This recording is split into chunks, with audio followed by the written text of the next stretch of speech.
விடியற் கால அமைதியில் அநீதியை பார்த்ததும் சாந்தியின் மனம் தீ போல எழுந்தது. அந்த நாளே மூத்தோர் முன் நின்று பயம் அல்ல, ஒற்றுமைதான் வழி என்றாள்.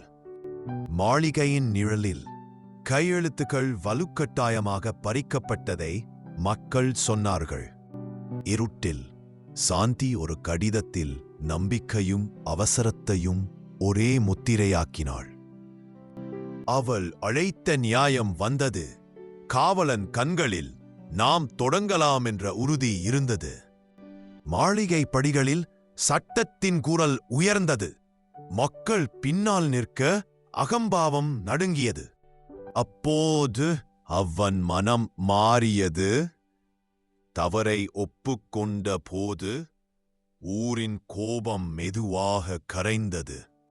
இறுதியில் திருவிழா மலர்ந்தது. ஒன்றாய் நின்றால் எளியவர்களும் அநீதியை வெல்வார்கள்.